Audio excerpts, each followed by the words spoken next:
Welcome all students, তোমাদের প্রত্যেককে স্বাগত জানিয়ে আবার এখন একটি ভিডিও ক্লাস শুরু করছি। আজকের এই ভিডিও আলোচনার ক্লাসে আমরা ক্লাস 10-এর ভূগোল বইয়ের বায়ুমণ্ডলের অধ্যায় থেকে আলোচনা করছি। বায়ুমণ্ডলের অধ্যায় থেকে ধারাবাহিক ক্লাস চলছে। সেই ধারাবাহিক ক্লাসের আজকে পর্ব 6 বা পার্ট 6 নিয়ে এখন ক্লাস শুরু করছি। আজকের এই ভূগোল ক্লাসের বায়ুমণ্ডল অধ্যায়ের যে বিষয় নিয়ে প্রথমে কথা বলবো সেটি হলো বৈপরীত্য উষ্ণতা। বৈপরীত্য উষ্ণতা কাকে বলে? সাধারণভাবে ভূপৃষ্ঠ সংলগ্ন বায়ুমণ্ডলে অর্থাৎ ট্রপোস্ফিয়ার উচ্চতা বাড়লে উষ্ণতা কমে, তবে কোনো কোনো ক্ষেত্রে এর ব্যতিক্রমও ঘটে। অর্থাৎ উচ্চতা বাড়লে উষ্ণতা না কমে বেড়ে যায়। এই অবস্থাকেই বৈপরীত্য উষ্ণতা বা উষ্ণতার উৎক্রম বলা হয়। বৈপরীত্য উষ্ণতা সাধারণভাবে ক্ষণস্থায়ী এবং স্বল্প অঞ্চল জুড়ে ঘটে। তাহলে বৈপরীত্য উষ্ণতা কি? সাধারণভাবে ভূপৃষ্ঠ সংলগ্ন বায়ুমণ্ডলে, আমরা জানি ভূপৃষ্ঠ সংলগ্ন যে বায়ুমণ্ডলের ভাগটি রয়েছে সেটি হলো ট্রপোস্ফিয়ার। এখানে উচ্চতা বাড়লে অর্থাৎ যত উপরের দিকে ওঠা যাবে তত কিন্তু স্বাভাবিকভাবে উষ্ণতা কমে, তবে কোনো কোনো ক্ষেত্রে এর ব্যতিক্রমও ঘটে। অর্থাৎ উচ্চতা বাড়লে উষ্ণতা না কমে বেড়ে যায়। এই অবস্থাকেই বৈপরীত্য উষ্ণতা বা উষ্ণতার উৎক্রম বলা হয়। অর্থাৎ উচ্চতা বাড়ছে কিন্তু উষ্ণতা যদি না কমে, উষ্ণতা যদি বাড়তে থাকে, তখন সেই অবস্থাকেই বলা হয় বৈপরীত্য উষ্ণতা।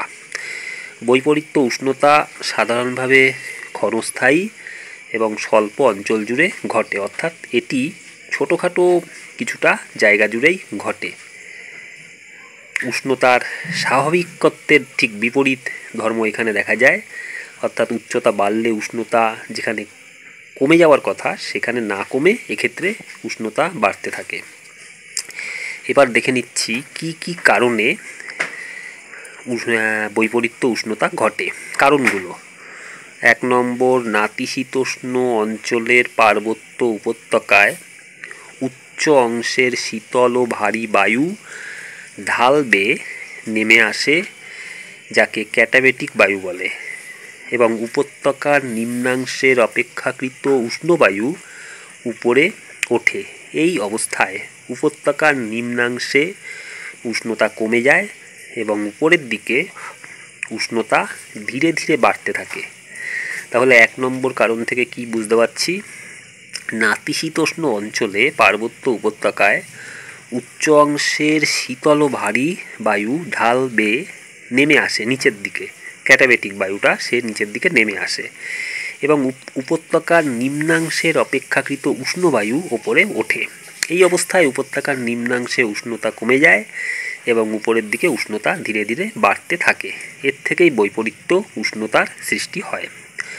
দ্বিতীয় কারণ, অধিক উচ্চতায় অর্থাৎ উচ্চতা বাড়লে উপরের দিকে উঠলে ঘন ও শুষ্ক বায়ুর অবনমন ঘটলে উষ্ণতা বেড়ে গিয়ে উষ্ণতার বৈপরীত্য ঘটায়। অধিক উচ্চতায় কি হয়? ঘন ও শুষ্ক বায়ুর অবনমন ঘটলে সেখানে উষ্ণতা বেড়ে গিয়ে উষ্ণতার বৈপরীত্য ঘটায়। নাম্বার 3, শীতকালে মহাদেশের কোনো কোনো স্থান অতি দ্রুত হারে তাপ বিকিরণে শীতল হয়। শীতকালে মহাদেশের অনেক জায়গায় কি হয়? খুব দ্রুত তাপ বিকিরণ করে শীতল হয়, ফলে ওই অঞ্চলের ভূপৃষ্ঠ সংলগ্ন অঞ্চলও শীতল হয়। উপরের বায়ু অত দ্রুত শীতল হয় না বলে উপরে উষ্ণতা কিছুটা বেশি থাকে। এই প্রক্রিয়া রাতের বেলা হয় কিন্তু সাময়িক। তাহলে কারণটি কি কতদূর বোঝা গেল? আমি আরও একবার বলছি। শীতকালে মহাদেশের কোনো কোনো স্থান অতি দ্রুত হারে তাপ বিকিরণে শীতল হয়। কোনো কোনো জায়গায় খুব তাড়াতাড়ি তাপ বিকিরণ করে জায়গাটি শীতল হয়ে যায়। ফলে কি হয়? ওই অঞ্চলের ভূপৃষ্ঠ সংলগ্ন অঞ্চলও শীতল হয়। ওই অঞ্চলের ভূপৃষ্ঠ সংলগ্ন যে অঞ্চলটা থাকে সেটাও কিন্তু শীতল হয়ে যায়, কিন্তু উপরের বায়ু অত দ্রুত শীতল হয় না বলে উপরে উষ্ণতা কিছুটা বেশি থাকে। অর্থাৎ ওই অঞ্চলটা তো শীতল হয় এবং ওই অঞ্চলের ঠিক সংলগ্ন যে বায়ুস্তর সেটিও কিন্তু শীতল হয়। উপরের বায়ু অত দ্রুত শীতল হয় না বলে উপরে উষ্ণতা কিছুটা বাড়তে থাকে। এই প্রক্রিয়া রাতের বেলা হয়, কিন্তু সাময়িক, খুব বেশি একটা এরকম ঘটে না। এটাও কিন্তু বৈপরীত্য উষ্ণতা সৃষ্টি হওয়ার একটি কারণ। নাম্বার 4, পরস্পর বিপরীত দিক থেকে আগত উষ্ণ ও শীতল বায়ুর সম্মিলনে শীতল বায়ুর ঢাল বরাবর উষ্ণ বায়ু উঠে পড়লে সীমান্ত বরাবর বৈপরীত্য উষ্ণতা ঘটে।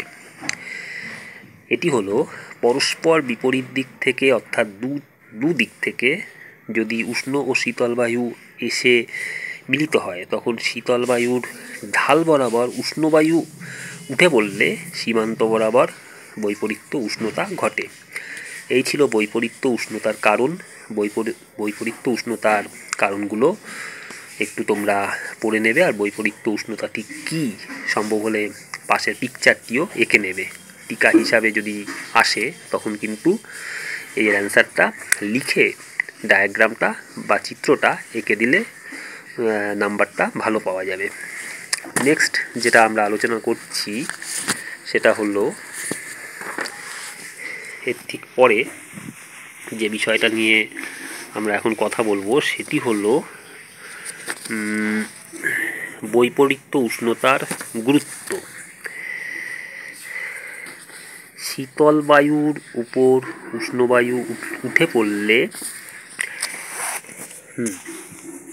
একটু ডিস্টার্ব হচ্ছে। বৈপরীত্য উষ্ণতার গুরুত্বটা কি আছে সেটা এখন আমরা দেখছি। শীতল বায়ুর উপর উষ্ণ বায়ু উঠে পড়লে কুয়াশা সৃষ্টি হতে পারে। শীতল বায়ুর ওপর উষ্ণ বায়ু উঠে পড়লে কুয়াশা সৃষ্টি হতে পারে এবং সীমান্ত অঞ্চলে ঝিরঝিরে বৃষ্টি হয়। এটা হলো একটা গুরুত্ব।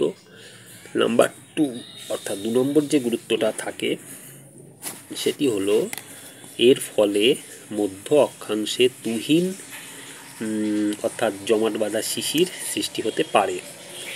3 নম্বর যে গুরুত্বটা রয়েছে সেটি হলো বৈপরীত্য উষ্ণতার কারণেই নাতিশীতোষ্ণ অঞ্চলে উপত্যকার মধ্যভাগে চাষবাস হয়, জনবসতি গড়ে ওঠে। এই হলো বৈপরীত্য উষ্ণতার গুরুত্ব।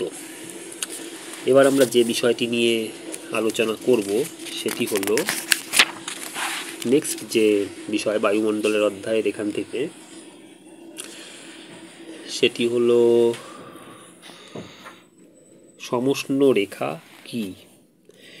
সমষ্ণ রেখা পৃথিবী পৃষ্ঠের সম উষ্ণতার স্থানগুলিকে মানচিত্রে যে মসৃণ রেখা দিয়ে যোগ করা হয় তা হলো সমষ্ণ রেখা। সমষ্ণ রেখা কি? পৃথিবী পৃষ্ঠের সম উষ্ণতার স্থানগুলোকে, যে জায়গাগুলোর উষ্ণতা একই হয় সেই সম উষ্ণতার স্থানগুলিকে মানচিত্রে যে মসৃণ রেখা দিয়ে যোগ করা হয় তা হলো সমষ্ণ রেখা। সমষ্ণ রেখা কাকে বলে এটা অবশ্যই পড়ে নেবে। সমষ্ণ রেখার বৈশিষ্ট্য কি? সমষ্ণ রেখা অক্ষরেখার প্রায় সমান্তরালে থাকে। 1 নম্বর বৈশিষ্ট্য, এরা কিন্তু অক্ষরেখার সমান্তরালেই সমষ্ণ রেখাটা থাকে। 2 নম্বর, সমষ্ণ রেখার মান নিরক্ষরেখা থেকে মেরুর দিকে কমে। এই সমষ্ণ রেখার মান নিরক্ষরেখা থেকে যত মেরুর দিকে এগোনো যাবে ততই কিন্তু কমে আসে। নাম্বার 3, সমুদ্রে সমষ্ণ রেখাগুলি একে অপরের সমান্তরাল কিন্তু স্থলভাগে একে বেঁকে যায়। তাহলে 3 নম্বর যে বৈশিষ্ট্য সেটি হলো সমুদ্রে সমষ্ণ রেখাগুলো একে অপরের সমান্তরাল কিন্তু স্থলভাগে এরা একে বেঁকে যায়। এবার আমরা যে বিষয়টা নিয়ে আলোচনা করব সেটি হলো সমষ্ণ রেখার একটা গুরুত্ব। চটজলদি সমগ্র অঞ্চলের উষ্ণতা সম্পর্কে ধারণা পাওয়া যায় এই সমষ্ণ রেখা থেকে। অর্থাৎ কোনো একটি অঞ্চলের উষ্ণতা সম্পর্কে ধারণা পাওয়ার জন্য খুব তাড়াতাড়ি সমষ্ণ রেখার সাহায্য নেওয়া হয়। 2. উষ্ণতা কোন দিকে বাড়ছে বা কমছে এবং পরিবর্তনের হার এগুলো জানা যায় সমষ্ণ রেখা দিয়ে। সমগ্র অঞ্চলটিকে কয়েকটি উপ উষ্ণতা অঞ্চলে ভাগ করা যায়। সমষ্ণ রেখার সাহায্যেই সমগ্র অঞ্চলটিকে, কোনো একটি অঞ্চলকে, সম্পূর্ণ অঞ্চলকে কয়েকটি উপ উষ্ণতা অঞ্চলে ভাগ করা যায়। এই হলো সমষ্ণ রেখার গুরুত্ব। তা তোমরা সমষ্ণ রেখা কাকে বলে পড়ে নেবে, বৈশিষ্ট্য ও গুরুত্বটা পড়ে নেবে। এবার নেক্সট আলোচনার বিষয় হলো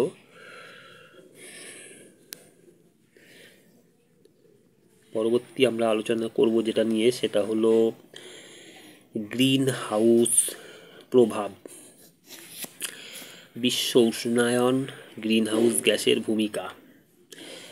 বিশ্ব উষ্ণায়নের অন্যতম কারণ গ্রিন হাউস প্রভাব।